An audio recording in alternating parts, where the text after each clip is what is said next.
Sometimes very good film properties can get it very wrong. Indiana Jones and the Crystal Skull, The Matrix Reloaded, and The Muppets Wizard of Oz are great examples of this. But one of the biggest travesties in all of film history is Star Wars: The Last Jedi. This movie threw aside everything that was good in the previous outing, destroyed beloved characters, and derailed an entire saga. And the person that was largely responsible was Rian Johnson.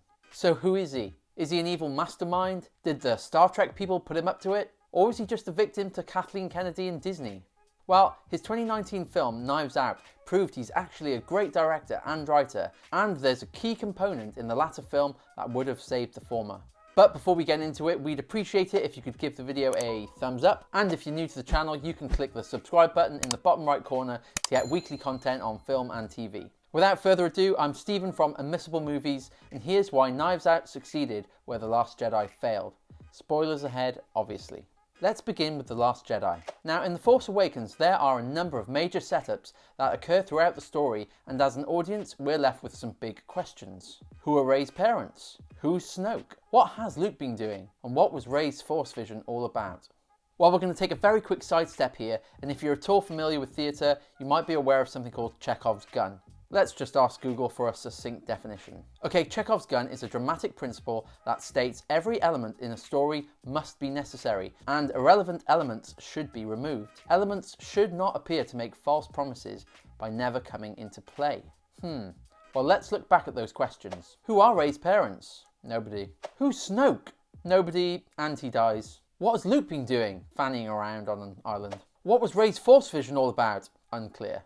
The first film set up these questions, but Rian Johnson discarded them like Luke throwing away his lightsaber. That's right, a lightsaber, not a laser sword. Don't get me started.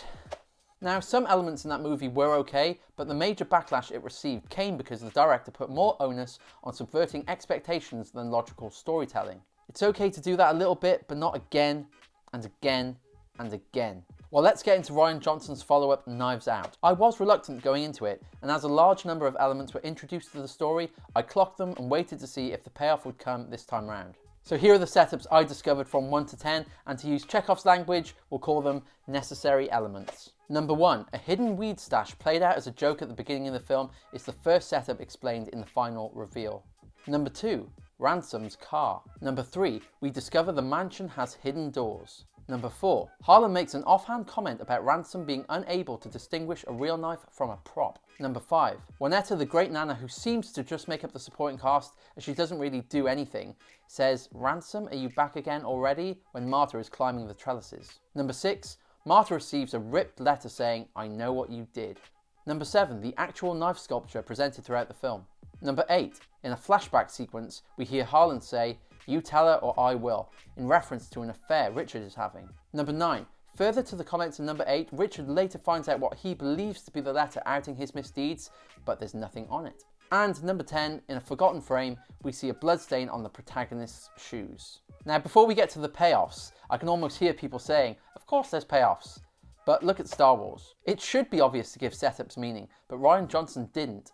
And here in this movie, the director didn't just pay off the seemingly insignificant details, he went above and beyond. So here's how the necessary elements were fulfilled. Number 1, the hidden weed stash played as a joke during the beginning of the film leads Marta to realise where Fran has hidden the tox report. Meg says, "I'm so raiding Fran's stash after this," leading Marta to uncover this vital information in the case. Number 2, Ransom's car. When Marta is scrolling through the security footage in the second act of the film, we don't actually see Ransom's car go by, even though he stormed out of the party early. This was a tough clue to catch, and it's not even mentioned in the film. Number 3, we discover the mansion's hidden doors, and this is the exact method of entry Ransom uses when he tampers with Harlan Thrombey's meds. Number 4, near the beginning of the film, Harlan makes an offhand comment about Ransom being unable to distinguish a real knife from a prop. In the final minutes of the film, Ransom takes a fake knife and attempts to lunge it into Marta's chest. This foreshadowing was executed brilliantly. One throwaway line being paid off like this. It's a detail that could easily get missed until the second watch. Number 5,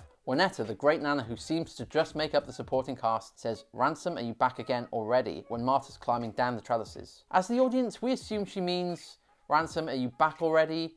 But this isn't what she's saying.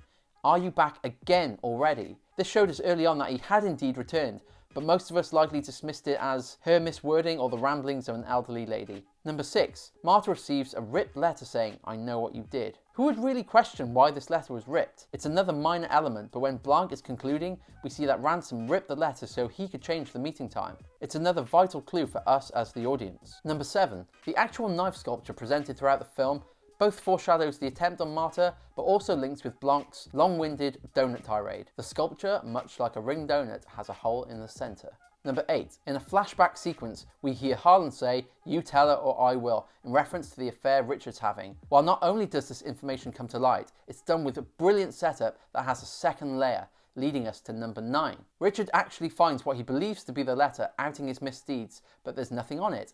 Right at the close, Linda reveals invisible ink with her lighter. This goes one further, as in her police interview, Linda says, "We had a secret way of communicating." Finally, in a forgotten frame, we see blood on Marta's shoes. You can almost forget this moment entirely, but then we discover the real reason she was chosen to be the detective's assistant. Blanc essentially knew the whole time and chooses her because of the fact that she was key to unraveling the web of detail in this case. Such a great payoff. Not only do these elements help the story the first time around, they give incredible texture for the second, third and fourth viewing. With The Last Jedi, the director seems to have a chip on his shoulder. The Weasley character, Jacob, who's glued to his phone in Knives Out, is even supposed to represent the people who went online and disagreed with Rian Johnson's choices in Star Wars. The director seems to have no regrets though, and stands by his work. So those of us who didn't like The Last Jedi are just wrong, I guess. So what do we conclude?